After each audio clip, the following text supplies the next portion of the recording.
वृंदावन के एक महान संत थे। वे एक आश्रम में रहते थे जहां शांति और भक्ति का वातावरण था।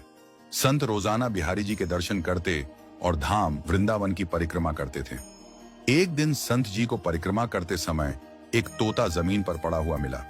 संत ने पहले तो थोड़ी देर इधर उधर देखा कि कोई तोते का मालिक तो नहीं है, और फिर संत उस तोते के पास गए तो देखा कि तोते की हालत बहुत खराब थी। वह जल्दी जल्दी सांसें ले रहा था।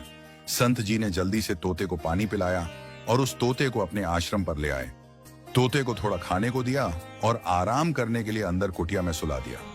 संत जी ने उस तोते की बहुत देखभाल की और 2 दिन बाद तोता एकदम सही हो गया।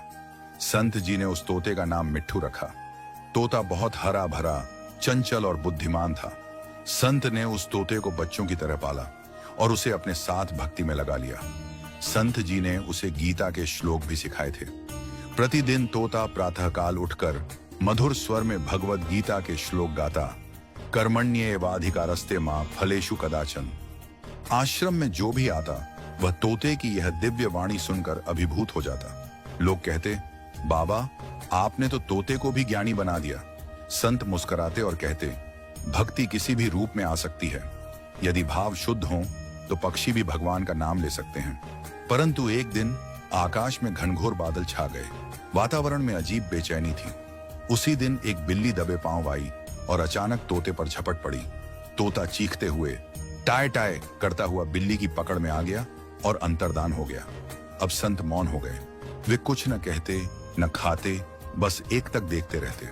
लोगों ने देखा कि जो बाबा सदा मुस्कुराते रहते थे वे आज गहरे चिंतन में डूबे हैं। लोगों ने कहा, बाबा क्यों दुखी हो रहे हैं? हम दूसरा तोता ला देंगे और उससे भी गीता के श्लोक रटवा देंगे।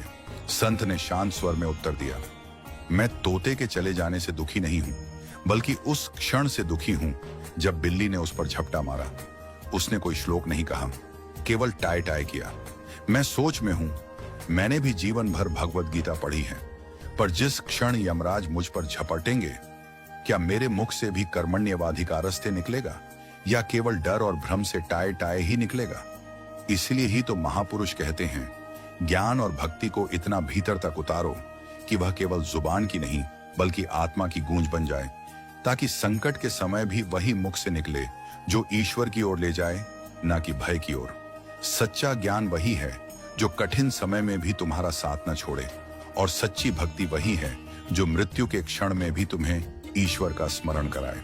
अगर वीडियो अच्छी लगी हो तो वीडियो को ज्यादा से ज्यादा शेयर करें, ताकि ये अनमोल बात सभी के पास तक पहुंच पाए और ज्यादा से ज्यादा लोग हरि भक्ति में लीन हो पाए और हम सभी अपने अंत समय में हरि का गुणगान कर सकें। राधे राधे।